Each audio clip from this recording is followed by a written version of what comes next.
একদম টাটকা চাক খেতে আমাদের এক মোয়াল চাক আমাদেরকে দিয়েছেন আর কি। আলহামদুলিল্লাহ। আসলে সুন্দরবনের মধু সংগ্রহ করাটা এত কষ্টকর একটা বিষয়। আমি তো আলহামদুলিল্লাহ সুন্দরবনের ভিতরে 3 বছর ধরে যাচ্ছি, সুন্দরবনের ভিতরে ঢুকতেছি। যে মধুর সিজন হইলেই আমি সুন্দরবনের ভিতরে ঢোকার চেষ্টা করছি, আজকেও ঢুকলাম।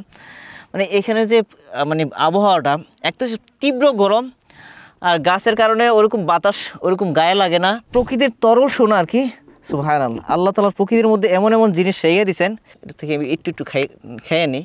আমার যেহেতু হাতে গ্লোভস নেই এই জন্য পুরো ধরতে পারতেছি না। সো এটা আসলে দেখেন আজকে বলা যায় আর কি একটা মোবাইলের সারাদিনের কামাই আর কি। এটা সারাদিন ঘুরে হয়তো এই মধুটা সংগ্রহ করছেন। সো এটা আমি এটার চিপড়াইলাম না, এটা আমি এখান থেকে যে একটু মধু নেই আর কি। এখানে দেখেন সুবহানাল্লাহ, এই মধুটা কিন্তু পাতলা হয়, হ্যাঁ পাতলা হয় দেখতে।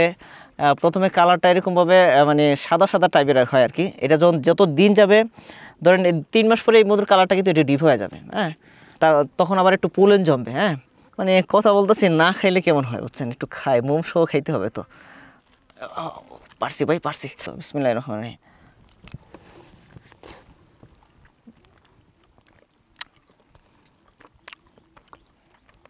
সুবহানাল্লাহ,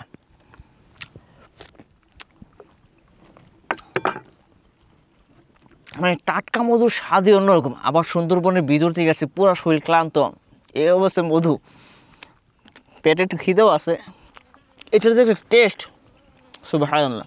আমি মনে করি যে কেউ যদি সুন্দরবনের মধু 2 থেকে 4 চামচ একসাথে খায়, সে বুঝতে পারবে যে সে সুন্দরবনের মধু খাইছে। কেউ আবার এই যে এই যে চাক সহ কিন্তু আপনারা মধু চায়েন না, কারণ এটা দেওয়াটা সম্ভব না আর কি। বনের ভিতর থেকে এখানে আসতেই দেখেন কী অবস্থা হয়েছে, পুরো ভাঙ্গিয়া চুরে একদম ইয়ে হয়ে গেছে, মধুটা বের হয়ে গেছে। সো এটা কিন্তু পরিপক্ক মধু, হ্যাঁ, এই যে কেপিং হয়ে গেছে। সুবহানাল্লাহ। আমরা এরকম মধুটাকে এইখান থেকে হারভেস্ট করে এরকম প্যাকেটের মধ্যে আমরা মধুর আপনাদের দিব। 1 কেজি মধু, এখানে 1 কেজি মধু আছে।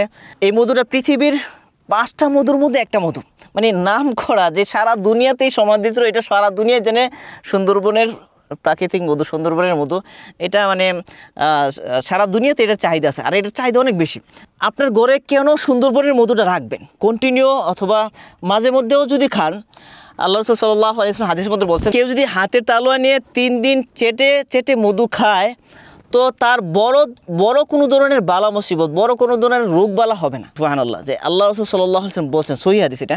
সো এটা যদি আমরা খেয়াল করি দেখেন এটাতে প্রচুর পরিমাণে অ্যান্টিঅক্সিডেন্ট আছে, প্রচুর পরিমাণে ওষুধি গুণ আছে। সো আপনি যদি কন্টিনিউ মধুরা খাইতে পারেন, আমি বলবো যে ওষুধ আপনার ঘর থেকে বিদায় দিতে পারবেন। মানে ওষুধের জন্য যে আমাদের পরিবারের একটা বাজেট লাগে, ওই বাজেটটা অনেকাংশে কমে যাবে ইনশাআল্লাহ। সো এই মধুটা সংগ্রহ করার জন্য যেটা করতে হবে, স্ক্রিনে দেওয়া নাম্বারে কল করতে হবে, অথবা আমাদের পেজে মেসেজ করতে হবে, অথবা এখানে বাটন আছে, বাটনে ক্লিক করে আপনারা সংগ্রহ করতে পারবেন। চলুন আমরা আবার কেমিক্যাল থেকে বের হয়ে প্রকৃতির দিকে ফিরে আসি। সুস্থ থাকুন, ভালো থাকুন প্রকৃতির সাথে। জাযাকাল্লাহু খাইরান।